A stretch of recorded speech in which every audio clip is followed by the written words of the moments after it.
మా ఛానల్కి స్వాగతం. చూస్తున్న వీక్షకులకు ప్రేక్షకులకు ప్రియ కాళభైరవ భగవద్బంధులకి స్వాగతం పలుకుతూ మమ్మల్ని ఎంతగానో ఆదరిస్తూ ఉండబడినటువంటి ప్రియ సోదర సోదరీమణులకు స్వాగతం పలుకుతూ అందరికీ ముందస్తుగా విజయదశమి పండగ శుభాకాంక్షలు.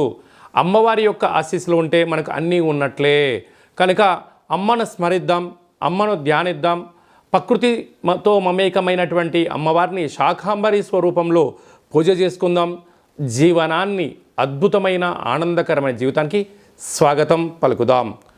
1వ తారీఖు 10వ నెల 2024 నుండి 15/10/2024 వరకు పుట్టినటువంటి వారందరికీ కూడా ముందస్తుగా జన్మదిన శుభాకాంక్షలు. గతంలో వివాహం చేసుకున్న వారికి వివాహ వార్షికోత్సవ శుభాకాంక్షలు. ద్వాదశ రాశుల్లో గ్రహ గమనాల్ని ఒకసారి వీక్షింపచేద్దాం.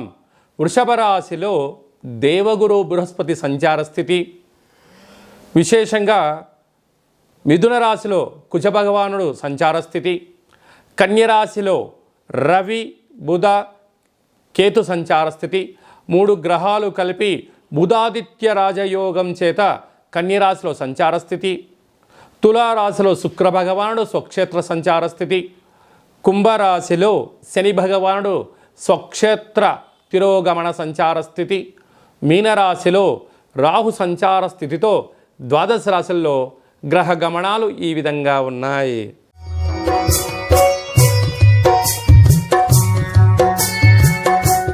మీనరాశి వారు మహాలయాల అమావాస్య సందర్భంగా ఎలాంటి విధి విధానాలు పాటించడం వలన, ఒకవైపు ఏలనాటి శని ప్రారబ్ధ సంచార స్థితిలో ఉండడం, రాశిలోని రాహు సంచార స్థితి, అర్ధాష్టమ కుజదోష ప్రభావం ఉన్నప్పుడు ఎలాంటి విధులను పాటించాలో ఈ వీడియోలో సవివరంగా సంపూర్ణంగా తెలుసుకుందాం.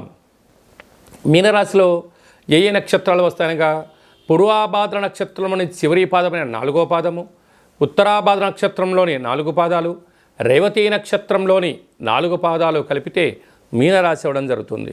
చాలామందికి పుట్టినటువంటి కాల సమయంలో డేటా ఆఫ్ బర్త్లో లేనటువంటి వారందరికీ కూడా పేరు యొక్క మొదటి అక్షరాన్ని అనుసరిస్తూ ఆ రాశిని తెలుసుకునే ప్రయత్నం చేద్దాం.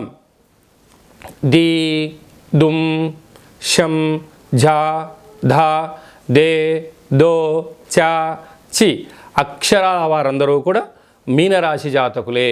మీనరాశి యొక్క అధిపతి దేవగురు బృహస్పతి కనుక మీనరాశి వారు గతించినటువంటి పెద్దవారందరికీ కూడా మీ యొక్క సాంప్రదాయాలకు అనుకూలంగా కార్యక్రమాలు ఆచరింపచేసుకొని నల్లటి నూలు దర్భను వదిలేసి శనగపప్పుతో కూడుకున్న పదార్థాన్ని అంటే భక్ష్యాలు కానీ, పులిహోర లాంటివి కానీ, చక్కెర పొంగల్ లాంటివి కానీ యథాశక్తిగా చేసి బ్రాహ్మణుడికి దానం ఇవ్వడం, అలాగనే గోమాతకు శనగపప్పుతో కూడుకున్న ఆహారం ఏర్పాటు చేయడం, ప్రవహించే నీటిలో ఈ శనగపప్పును వేయడం, పక్షులకు దానం చేయడం వలన, శునక మహారాజులు స్వీకరించడం వలన, కాకిరాజవారు స్వీకరించడం వలన, వారి యొక్క ఆత్మ రూపంలో స్వీకరించడం వలన గ్రహదోషాలు తొలగిపోయి గతించిన వారి యొక్క ఆత్మ తృప్తి చెంది వంశాభివృద్ధి కలగడం, ధనకనక వస్తు వాహనాలు మీ సొంతం అవడం, ఏ పనులైతే చేయాలనుకుంటున్నామో వాటన్నిటిలో ఉన్న పనులు ఆటంకాలు వాటంతటికి అవే తొలగిపోయి అద్భుతమైన జీవితం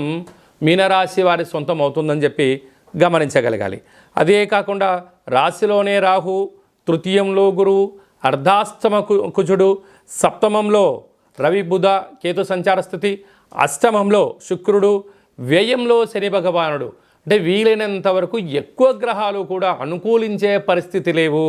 మీ జన్మ నక్షత్రం రోజున పూర్ణిమ, అష్టమి, అమావాస్య తిథుల యందున దూర వాయు జల ప్రయాణాలు పెట్టుకోవద్దు. వీలైనంత వరకు గొడవలకు దూరంగా ఉండండి, మౌనంగా ఉండే ప్రయత్నం చేయండి. ఏదైనా ఒక పని చేసేటప్పుడు ఎంతవరకు దీని యొక్క ప్రయాణం అవుతుంది, సుదీర్ఘమైన ప్రయాణాలకు దీర్ఘకాలిక ప్రణాళికలతో మీరు ముందుకు వెళ్ళగలిగితే తాత్కాలికమైనటువంటి ఏదైతే ఇబ్బందులు ఉన్నాయో వాటిని అధిగమించే పరిస్థితి చాలా అధికంగా ఉంటుంది. లేదు తాత్కాలికమైనటువంటి వాటికి అలవాటు పడ్డారా జీవితం అంతా అతుకుల బొంతే అని చెప్పి గమనించగలగాలి. కనుక ఏదైనా పని చేసేటప్పుడు ఎందుకనక గ్రహాలు రాశిలోనే రాహు, తృతీయంలో గురువు, అటు కుజుడు, సప్తమము, అష్టమము, వ్యయము అనేక రకాల గ్రహాలు అనుకూలించలేని పరిస్థితుల్లో ఉన్నాయి.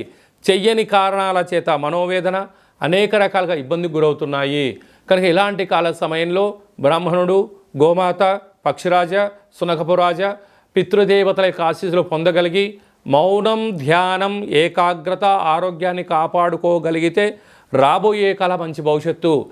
లేకపోతే మోకాళ్ళు, అరికాళ్ళు, అరచేతుల్లో మంటలు, అనేక రకాల నరాల బలహీనత, శిరోభారము, అంటే లివర్కు, కిడ్నీకి సంబంధించిన వ్యాధులు పొంచి ఉన్నాయి.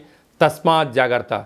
కనుక వీలైనంత వరకు దాన ధర్మాలతో, ఆధ్యాత్మిక చింతనతో నిత్య సూర్య నమస్కారము మీకు అదృష్టాన్ని, ఆనందాన్ని, ఆరోగ్యాన్ని ప్రసాదించబోతుంది.